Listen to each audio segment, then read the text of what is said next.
La ecocardiografía es una técnica de diagnóstico por la imagen que nos permite la visualización de las cámaras cardíacas, las válvulas cardíacas y la salida de los grandes vasos del corazón, como son la aorta y la arteria pulmonar. Tenemos diferentes tipos de ecocardiografía. La ecocardiografía bidimensional, en la que existen múltiples haces de ultrasonidos que chocan contra las estructuras cardíacas y nos devuelven ecos, dando lugar a una imagen en dos dimensiones. También está la ecocardiografía monodimensional o modo M. En este caso lanzamos un solo haz de ultrasonidos que nos va atravesando diferentes estructuras del corazón y nos muestra cómo se mueven a lo largo del tiempo, como podemos ver en la imagen. Por último, la ecocardiografía también nos permite ver el flujo de la sangre a través de las diferentes cámaras cardíacas. Es lo que llamamos ecocardiografía Doppler. La ecocardiografía se utiliza en cualquier situación en la que se quiera explorar la anatomía cardíaca, incluyendo el pericardio, salida de la aorta, arteria pulmonar, y también se utiliza en otras situaciones clínicas. Por ejemplo, cuando tenemos un cachorro con un soplo y hay que diagnosticar si padece o no alguna patología, o cuando el animal presenta alguna arritmia, como podemos ver en el siguiente electrocardiograma.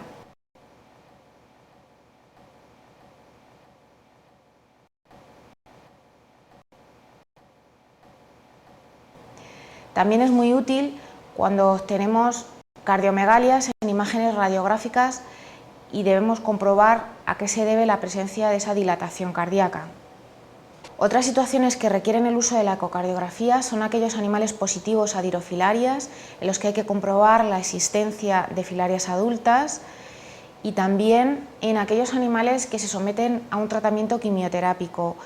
Estos fármacos quimioterápicos pueden afectar tanto la anatomía como la funcionalidad cardíaca y es útil hacer un chequeo ecocardiográfico en ellos antes y después del tratamiento quimioterápico.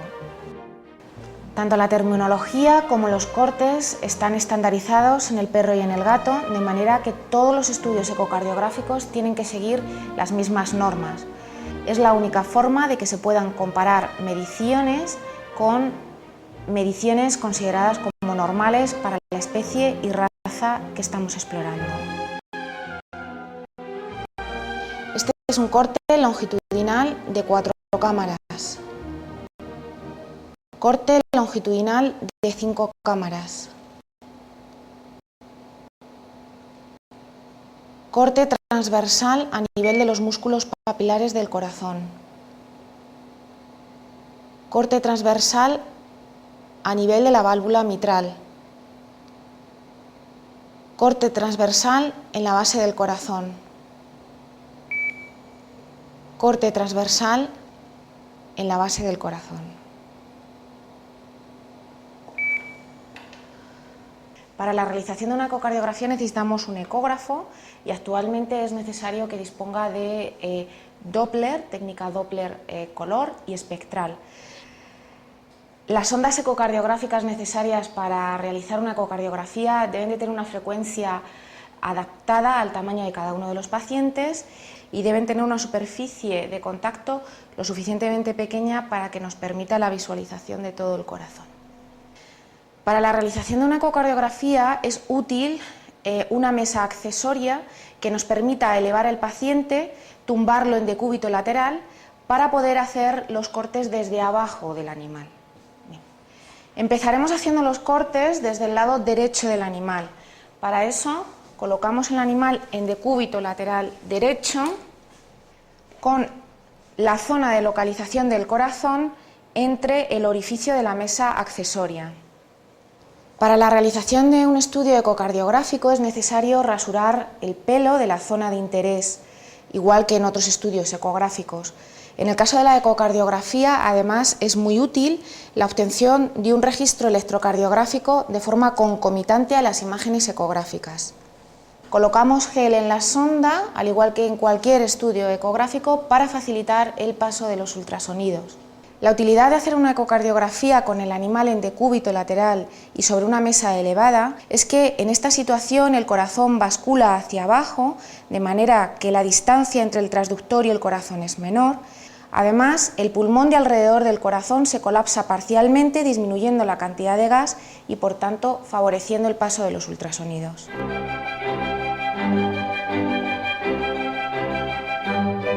Teniendo en cuenta la anatomía del corazón y que el eje largo del mismo sigue esta dirección, si nosotros colocamos el transductor a lo largo del eje largo, obtendremos los cortes longitudinales. Si giramos el transductor 90 grados en sentido contrario a las agujas del reloj, obtendremos los cortes transversales o a lo largo del eje corto del corazón. La ventana acústica del corazón es muy pequeña, entonces los movimientos son muy sutiles, muy sutiles. Empezaremos haciendo la ecocardiografía recordando la anatomía cardíaca. Vamos a hacer el primer corte a lo largo del eje largo, colocando el transductor en esta posición. De esta manera obtendremos un corte paraesternal derecho con visión de 4 cámaras. Girando levemente y angulando levemente el transductor en el sentido contrario de las agujas del reloj, obtendremos un corte paraesternal derecho longitudinal de 5 cámaras, donde se observa la salida del ventrículo izquierdo y la arteria aorta. Desde esta posición, si giramos el transductor 90 grados en el sentido contrario de las agujas del reloj, obtendremos un corte transversal con la cavidad del ventrículo derecho y del ventrículo izquierdo en corte transversal. Desde esta imagen, angulando el transductor hacia craneal, obtendremos otros cortes útiles para el diagnóstico ecocardiográfico. Corte longitudinal de 4 cámaras. Corte longitudinal de 5 cámaras. Corte transversal. Corte transversal a nivel de los músculos papilares del ventrículo izquierdo.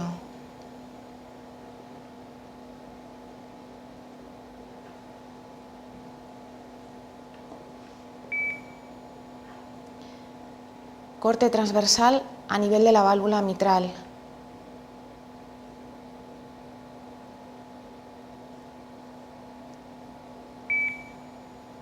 Modo M a nivel de la válvula mitral.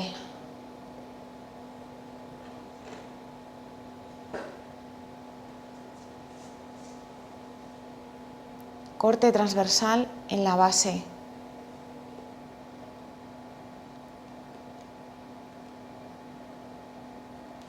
División de las arterias pulmonares.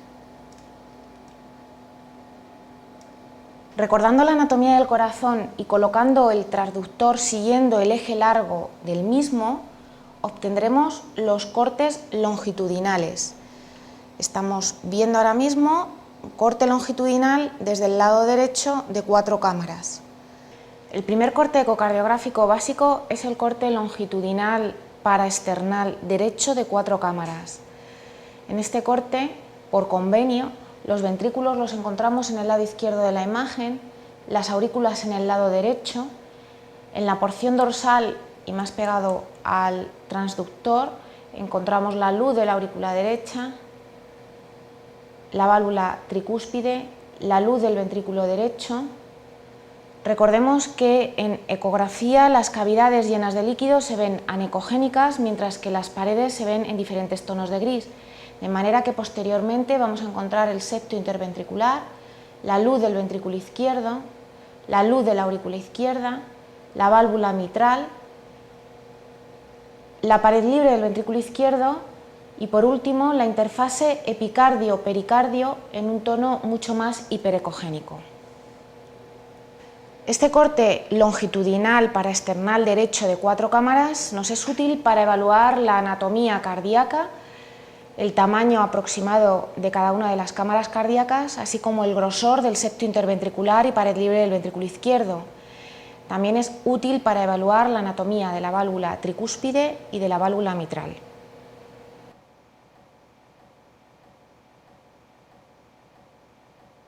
Haciendo una pequeña angulación y giro en dirección contraria a las agujas del reloj, obtendremos un corte longitudinal de 5 cámaras, observando la salida del ventrículo izquierdo y las válvulas aórticas.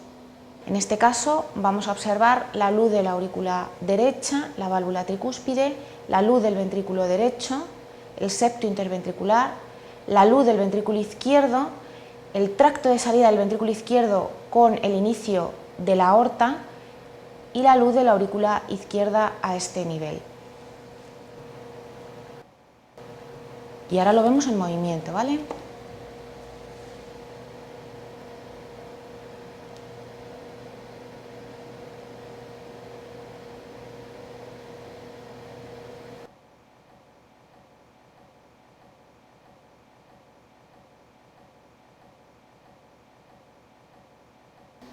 Si giramos 90 grados en el sentido contrario de las agujas del reloj, obtendremos los cortes transversales. En este primer corte lo que vamos a encontrarnos es la luz del ventrículo derecho en corte transversal, el septo interventricular redondeado, la luz del ventrículo izquierdo con forma de champiñón o seta debido a los dos músculos papilares, la pared libre del ventrículo izquierdo y la interfase epicardio-pericardio.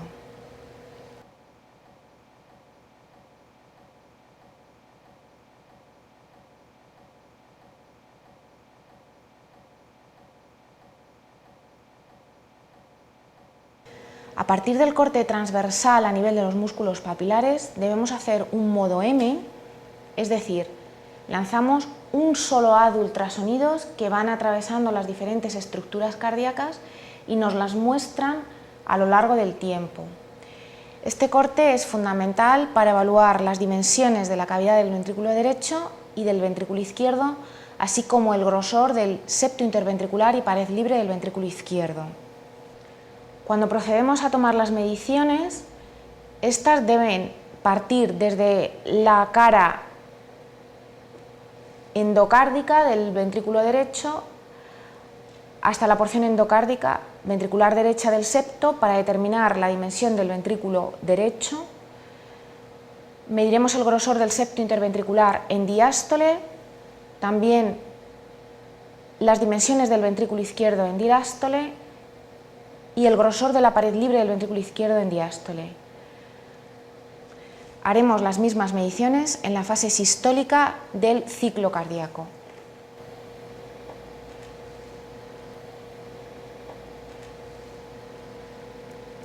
Con estas mediciones podemos comparar si lo obtenido en nuestro paciente se ajusta o no a la normalidad.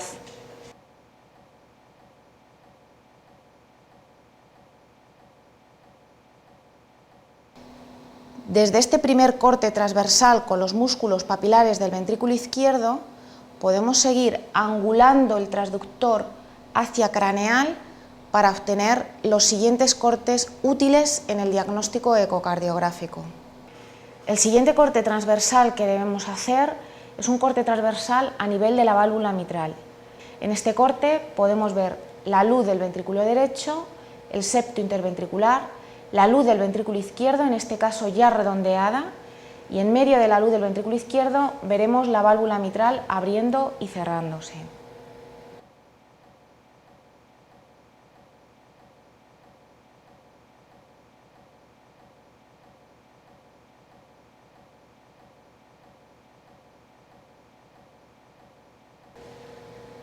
A nivel de la válvula mitral también debemos hacer un modo M. En este caso lo que vamos a observar es la luz del ventrículo derecho, el septo interventricular, la luz del ventrículo izquierdo y en medio de la luz del ventrículo izquierdo veremos el movimiento de la válvula mitral. Por último podemos ver la pared libre del ventrículo izquierdo. Este corte es muy importante porque nos permite obtener la medición de la separación del punto E o punto de máxima apertura de la válvula mitral respecto al septo interventricular. En condiciones normales, la separación del punto E al septo interventricular no puede superar 0,6 centímetros. Esta medición es muy útil en casos patológicos porque nos informa sobre dilatación del ventrículo izquierdo y fallo inotrópico del ventrículo izquierdo. Una vez obtenido el corte transversal a nivel de la válvula mitral, angulamos más el transductor para hacer un corte en la base del corazón. En este corte en la base del corazón nos encontramos con la aorta en el centro, en corte transversal, con imagen redonda. Se pueden apreciar sus tres valvas.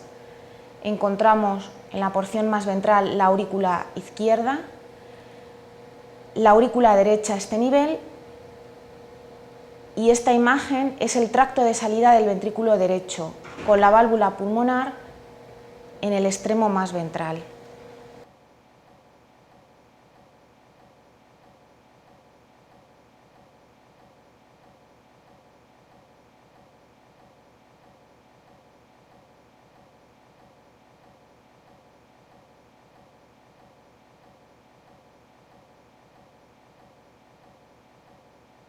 En este corte transversal a nivel de la base se utiliza para obtener de forma objetiva las dimensiones de la aurícula izquierda.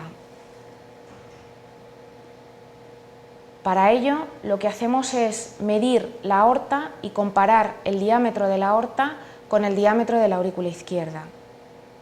Para obtener las mediciones de la relación entre la aorta y la aurícula izquierda, medimos el diámetro de la arteria aorta y en la misma línea medimos el diámetro de la aurícula izquierda. Con estas dos medidas podemos obtener la relación entre la aorta y la aurícula izquierda. En condiciones normales solo se permite que la aurícula izquierda mida 1,5 veces las dimensiones de la aorta.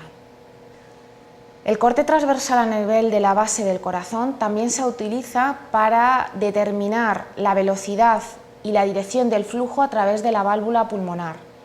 En este corte, el flujo sanguíneo entre el ventrículo derecho y la arteria pulmonar es prácticamente paralelo al haz de ultrasonidos, lo cual es una condición imprescindible para obtener las mediciones Doppler. Mediante el Doppler color, que colorea el flujo sanguíneo en tonos azules según si el flujo sanguíneo se aleja del transductor, o en tonos rojizos si el flujo sanguíneo se acerca al transductor, obtenemos una visión de dicho flujo sanguíneo superpuesto con la imagen bidimensional del corazón. Para cuantificar de forma más específica la dirección y el flujo de sangre, utilizamos el Doppler espectral.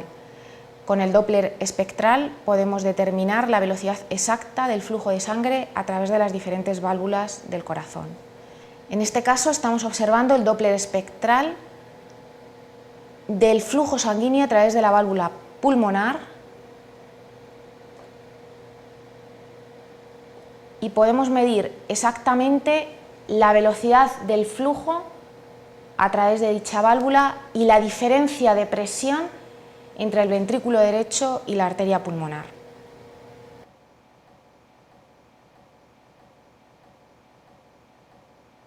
El último corte que hacemos desde el lado derecho es el corte transversal a nivel de la división de las dos arterias pulmonares. En este corte podemos encontrar la aorta en el centro, en corte transversal, la válvula pulmonar, el tronco pulmonar común, que es corto en longitud, la arteria pulmonar derecha y la arteria pulmonar izquierda.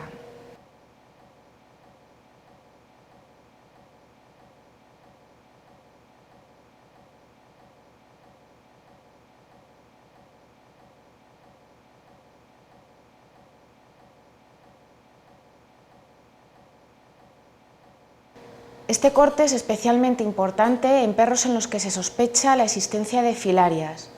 Normalmente las filarias se localizan a nivel de la arteria pulmonar derecha. Sin embargo, debemos recordar que el hecho de no ver filarias en los estudios ecocardiográficos no excluye la posibilidad de que el animal sea positivo a filarias. Para terminar con el estudio ecocardiográfico básico, debemos hacer los cortes longitudinales apicales desde el lado izquierdo. El transductor se colocará muy pegado al esternón del animal y siguiendo el eje largo del corazón. En este caso, las cámaras derechas van a aparecer en el lado izquierdo de la imagen y las cámaras izquierdas van a aparecer en el lado derecho de la imagen.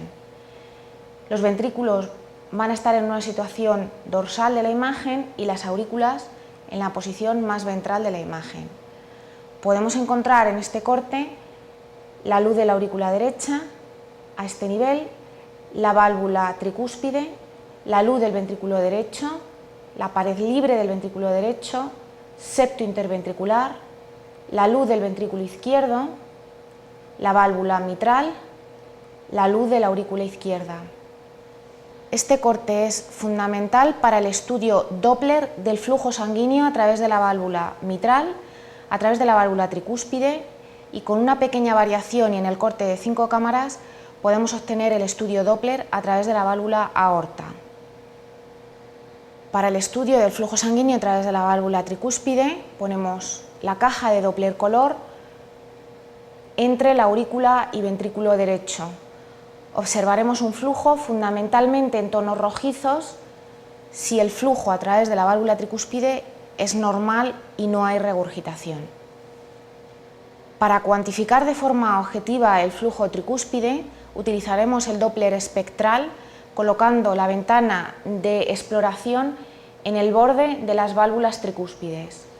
De este modo obtendremos un flujo bifásico correspondiendo el primer pico al llenado pasivo ventricular derecho y el segundo pico al llenado activo ventricular derecho.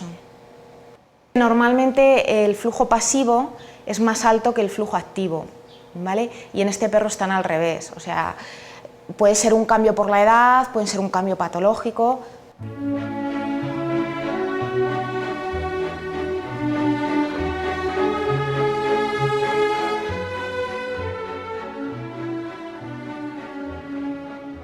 Continuaremos la exploración Doppler explorando la válvula mitral.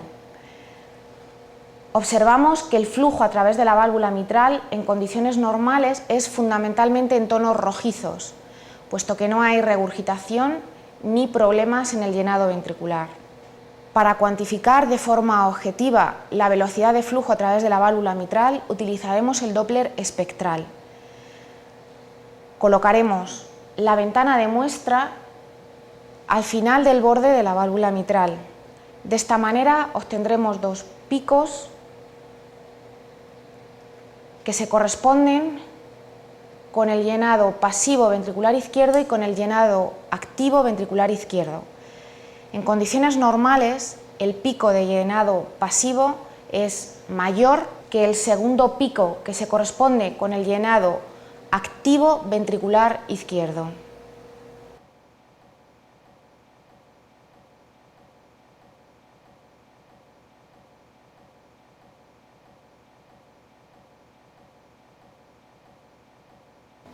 Desde esta primera posición, en el que vemos el corte longitudinal del corazón con 4 cámaras, angulando ligeramente hacia craneal, se obtiene la visión de la arteria aorta y se puede estudiar el flujo sanguíneo a través de la arteria aorta. Ese es el movimiento del transductor, o sea, nada, desde aquí hasta ahí. Obtenemos la visión de la arteria aorta y el tracto de salida del ventrículo izquierdo.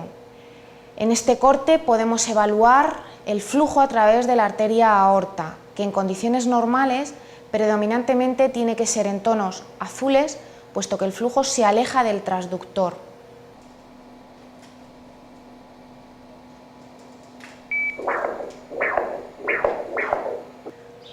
Para cuantificar de forma objetiva la velocidad del flujo a través de la válvula aórtica utilizamos el Doppler espectral.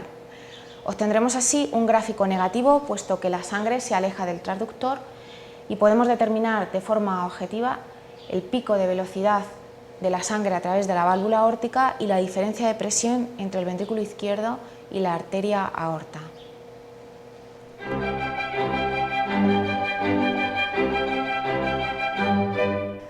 Una de las patologías cardíacas más comunes en la clínica diaria es la degeneración crónica de la válvula mitral.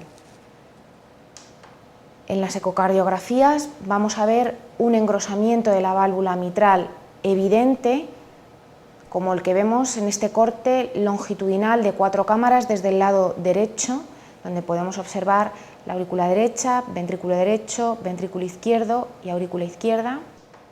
En este corte longitudinal de 4 cámaras podemos utilizar el Doppler color para evaluar el flujo sanguíneo a través de la válvula mitral.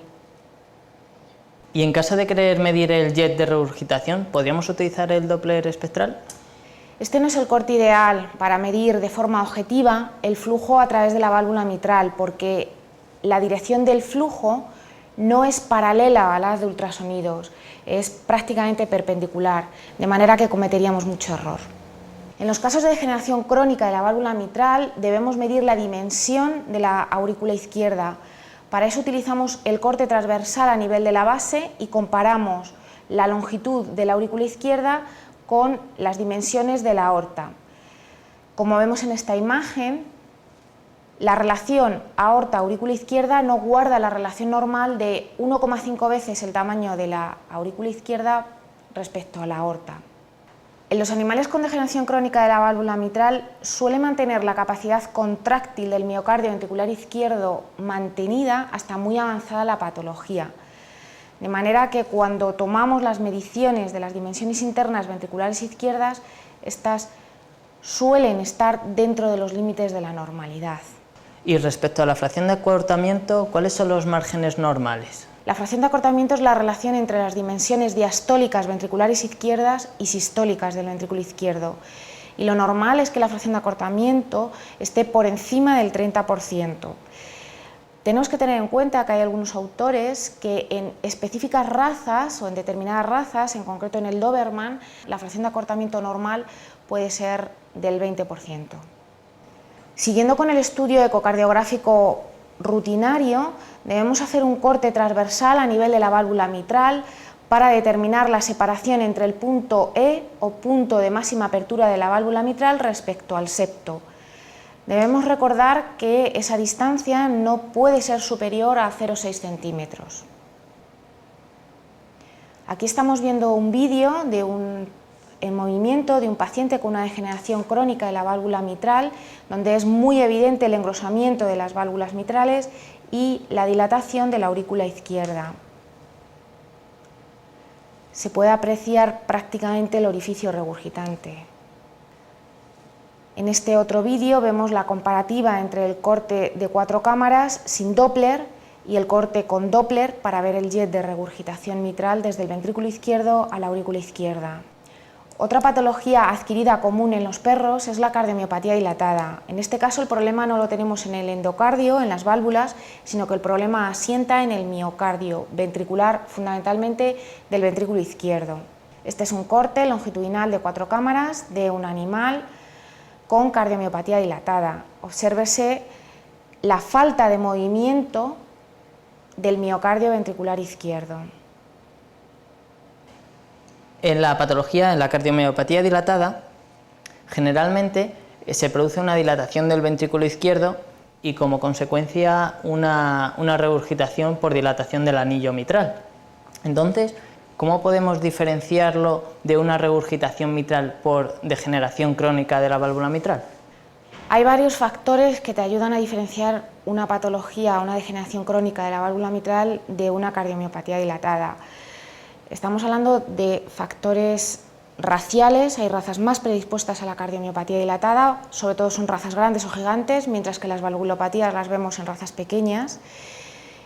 Y desde el punto de vista ecocardiográfico, una degeneración crónica de la válvula mitral se acompaña siempre de alteraciones anatómicas a nivel de la válvula mitral, mientras que en una cardiomiopatía dilatada la válvula mitral anatómicamente es normal. Por otro lado, en una degeneración crónica de la válvula mitral, la capacidad contráctil del miocardio se mantiene prácticamente normal hasta muy avanzada la patología. Sin embargo, en las cardiomiopatías dilatadas, lo que caracteriza la patología es la falta de contractilidad en el miocardio del corazón de estos animales. En los cortes transversales de los animales con cardiomiopatía dilatada vamos a observar un adelgazamiento de las paredes y una falta de contracción generalizada, como podemos observar en el vídeo de la imagen. En el modo M es característico y prácticamente diagnóstico observar aumento de las dimensiones tanto diastólicas como sistólicas del ventrículo izquierdo y adelgazamiento de la pared libre del ventrículo izquierdo y del septo interventricular. En esta imagen estamos viendo la distancia desde el punto E o punto de máxima apertura de la válvula mitral respecto al septo interventricular. En los animales con cardiomiopatía dilatada, esa distancia supera los límites considerados como normales, que son 0,6 centímetros. Otra patología común en la clínica cardiológica, pero en este caso en la especie felina, es la cardiomiopatía hipertrófica. En estos pacientes lo que vamos a ver son hipertrofias de la pared libre ventricular izquierda o del septo interventricular.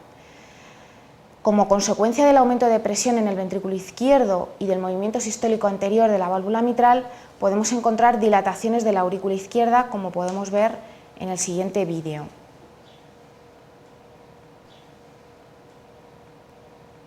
Lo que estamos observando es una hipertrofia de la pared libre del ventrículo izquierdo y del septo interventricular y una dilatación muy marcada de la aurícula izquierda. ¿Hay alguna raza que esté más predispuesta a tener esta patología?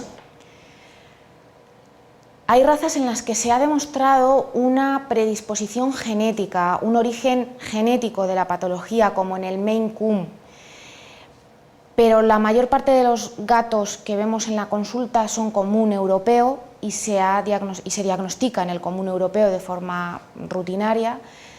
También hemos visto una especial predisposición en el persa y, curiosamente, parece que los gatos siameses son más resistentes a esta patología, pero no hay estudios totalmente concluyentes. Rubén, ¿qué vemos en esta imagen fija? Pues a mí lo que me parece es que apenas veo la cavidad del ventrículo izquierdo y las paredes, tanto el septo como la pared libre, están como muy gruesas. Vale, esta imagen procede de un animal con una cardiomiopatía hipertrófica y cuando el grosor o de la pared libre o del septo interventricular supera los 5 milímetros ya podemos diagnosticar hipertrofia miocárdica. Muy bien.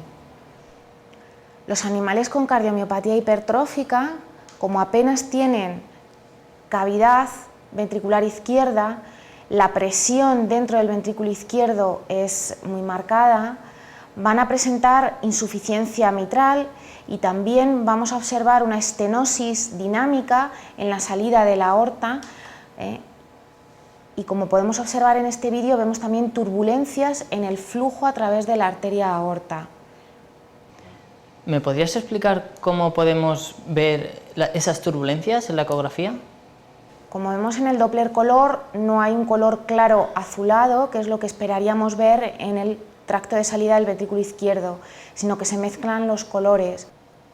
Como consecuencia de la estenosis subaórtica por la hipertrofia ventricular, tanto a nivel del septo como de la pared libre, lo que vamos a observar es un flujo de salida a muy alta velocidad a través de la arteria aorta, ¿vale? Y un espectro muy típico en forma de daga, con un primer pico y un segundo pico.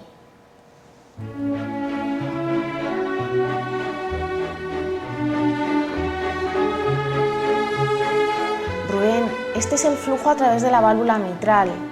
¿Qué te parece? Pues a mí me parece que este flujo está dividido en dos picos y que el primero es menor al segundo.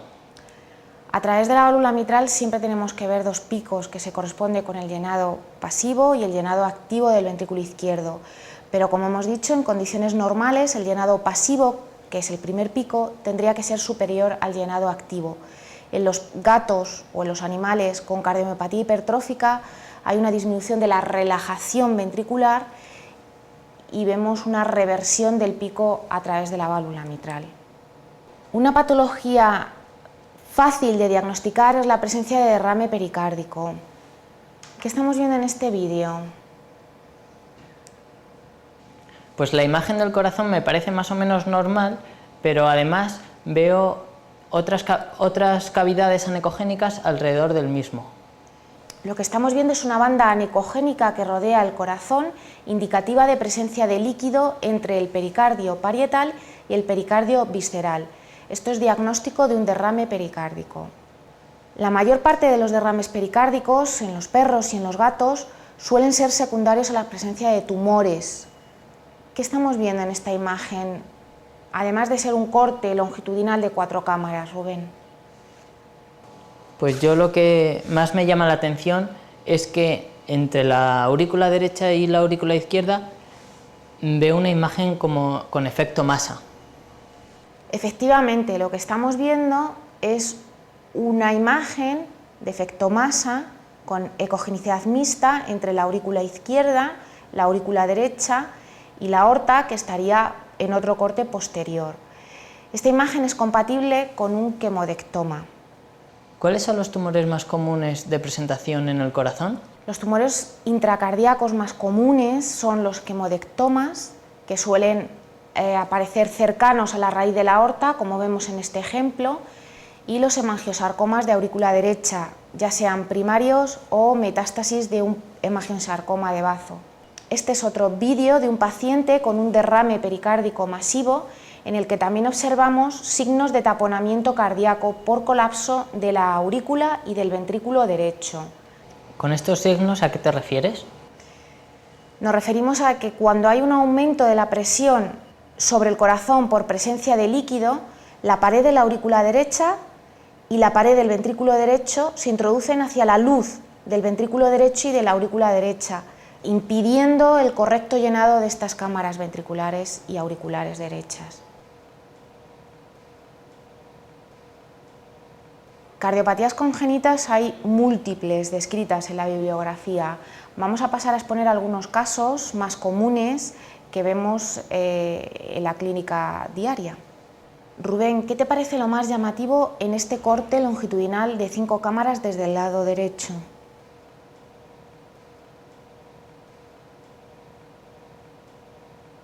A mí lo que más me llama la atención es que el ventrículo derecho y la aurícula derecha están más grandes de lo normal respecto al ventrículo izquierdo, y además la válvula tricúspide tiene una mayor ecogenicidad. Exactamente, nos tenemos que fijar en que la aurícula derecha y el ventrículo derecho están dilatados y la ecogenicidad de la válvula tricúspide parece que es mayor de lo normal, incluyendo las cuerdas tendinosas que sujetan la válvula tricúspide. Este otro corte es el mismo, lo que pasa que hemos superpuesto el Doppler color y lo que estamos viendo pues es la regurgitación de la sangre cuando pasa del ventrículo derecho a la aurícula derecha a través de la válvula tricúspide. Esta imagen Doppler es compatible con una insuficiencia tricúspide y tendremos que ver cuál es la causa. En este corte transversal, a nivel de los músculos papilares del ventrículo izquierdo, podemos apreciar la tremenda dilatación del ventrículo derecho en este mismo paciente, en este mismo caso. Los hallazgos que hemos visto en estos dos cortes, en estos 3 cortes ecocardiográficos, son compatibles con una displasia tricúspide. Este es otra ecocardiografía procedente de otro paciente y es un corte longitudinal de 4 cámaras. ¿Qué observamos en este corte? En este corte aparentemente veo que las paredes del ventrículo derecho quizá estén un poco más engrosadas. Efectivamente, lo que llama la atención es el grosor de la pared libre del ventrículo derecho y también el grosor del músculo papilar que sujeta la válvula tricúspide. La aurícula derecha también está ligeramente más dilatada de lo normal. Este corte es un corte transversal a nivel de la base, procedente del mismo paciente de la ecografía anterior, donde observamos el flujo a través de la arteria pulmonar. Y es bastante evidente la presencia de una insuficiencia pulmonar, como vemos aquí.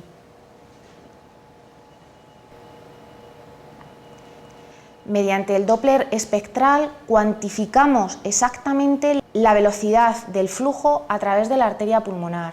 Y aquí estamos viendo que la velocidad del flujo a través de la arteria pulmonar es muy elevada, supera el metro por segundo, que es lo que se considera normal en la mayor parte de las razas de perros. Este hallazgo ecocardiográfico, una velocidad superior a la normal a través de una válvula, es compatible con la presencia de estenosis a través de dicha válvula. Dependiendo de la gravedad de la patología, el pronóstico va a ser variable. Entonces, ¿cómo podemos graduar esta enfermedad? La graduación básicamente se basa en la diferencia de presión existente entre el ventrículo derecho y la arteria pulmonar. Esto está en relación también con la velocidad del flujo sanguíneo a través de la arteria pulmonar. De manera que si la diferencia de presión es menor a 50 milímetros de mercurio, hablamos de estenosis leve. Si la diferencia de presión está entre 50 y 100 milímetros de mercurio, hablamos de estenosis moderada.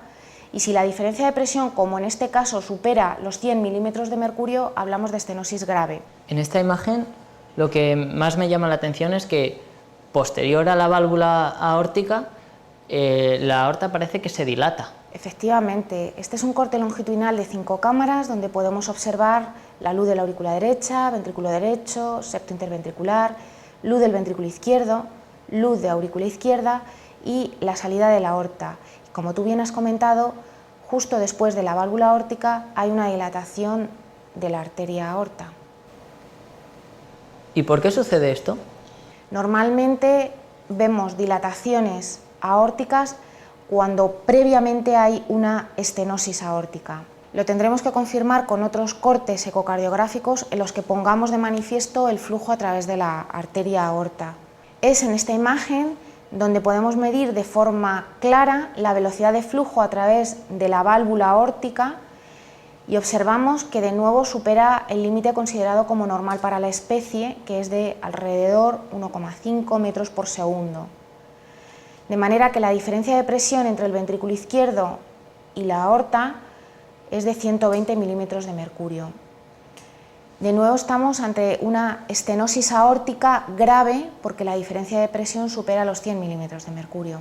Este es un corte longitudinal de 5 cámaras desde el lado derecho, donde estamos viendo la luz de la aurícula izquierda, el ventrículo izquierdo, la luz del ventrículo derecho y la salida de la aorta. Sobre este corte hemos superpuesto el Doppler color. ¿Y qué es lo más llamativo, Rubén? Pues lo que veo es un flujo turbulento que va desde el tracto de salida del ventrículo izquierdo hacia el ventrículo derecho. Bien, esto es compatible con un defecto del septo interventricular, una incomunicación interventricular, y el flujo se dirige siempre de la cámara de más presión a la cámara de menos presión. En este caso, el flujo será del ventrículo izquierdo hacia el ventrículo derecho. En caso de no tener Doppler color, ¿cómo podemos diagnosticar esta patología? Tenemos que tener cuidado de no confundir la parte membranosa del septo interventricular, que en el corte longitudinal de 4 o 5 cámaras puede aparecer anicogénico, con un defecto del septo interventricular. De modo que en los animales sospechosos de tener una comunicación interventricular se hace bastante necesario el estudio Doppler para su confirmación. Espero que este vídeo os sea de utilidad y sirva para iniciar a los profesionales en la práctica de la ecocardiografía.